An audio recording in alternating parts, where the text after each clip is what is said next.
Hey guys, what's up? Welcome back to my channel. Today I'll be doing a skin coloring tutorial. I don't know if it's helpful or not, but people ask a lot, so here. Alright, so the brush I'm going to be using is made by Kiyum. I think that's how you pronounce their name. I'm not really sure, so sorry. But yeah, if you're going to use the brush, please do credit the creator of it. So yeah, there's the QR code right now on screen. So the first thing is lay down your base colors, obviously. And then you basically want to take the skin tone and then get a shade darker. So you want to move the saturation. I like to move the saturation down a little bit and just make the shade a bit darker and also make it a little bit more red toned. And then you choose a light source, which you actually should have done when starting your drawing. But anyways, in this case, it's the top right corner for me. That's like my go-to when I don't have a specific light source I want. So that's the light source I'm doing, and I'm just shading all of the left side of the hair. Because if you think about it, if the light's coming from the right side and then there's something blocking it, the left side's gonna get shadows, because the light won't hit it. So yeah, although obviously that does not apply because there's also like bounce light and stuff, but we're not going to talk about that right now.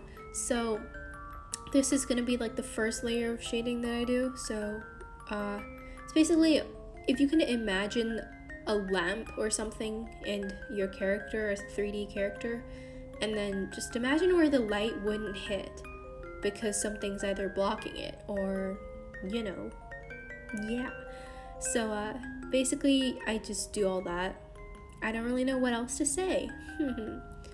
So basically, yeah, for that I did color the right side of the arm, but keep in mind that it will be blocked by the body, since you pretty much do have to imagine this if it was a 3D character, which is basically why you're shading in the first place, so it doesn't look flat.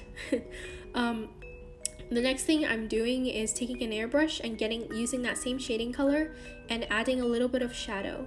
And because I did my hair and skin base color on the same layer, I'm using the selection tool in iBisPaint to select out his face. So yeah, I'll speed that up a bit because there's really nothing to say other than using the selection tool. I don't know if every program has this specific coloring way of selecting, but if not, you can just use a lasso and hold down shift if you're on a PC or something to continue, like, select once moving and add to it and stuff. So yeah, after selecting all that, I'm taking a darker, well, the same shading color, and using an airbrush, a really large one, to just shade the top of his head, because why not, and then get a little bit of a darker color and add a little bit more. And then I'm going back to that same brush I was using in the beginning and just making the transitions of the base color and the shadows darker. I personally like to make transition tones darker to make the shadows stand out more, and it gives it a little bit more of a pop art comic-y feeling. You don't have to do this, but this is just the way I do it, because I think it looks good. And then I'm shading his eyes, like the eye bags and the eyelid, with the darker color to make it stand out more, as well as the little nosy. And then I'm getting a lighter color of the skin and also shift it to yellow hue a little bit more, and adding some highlights on the eye bags, eyelids, and stuff, as well as the side of the face that the sun would be hitting from.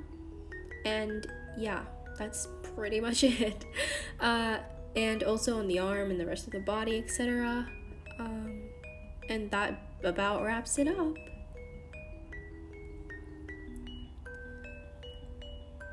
As well as that, I forgot to add the darker shading on the body, so I'm going in and doing that. And again, I am adding darker tones to the transitions from the base color to the shadow.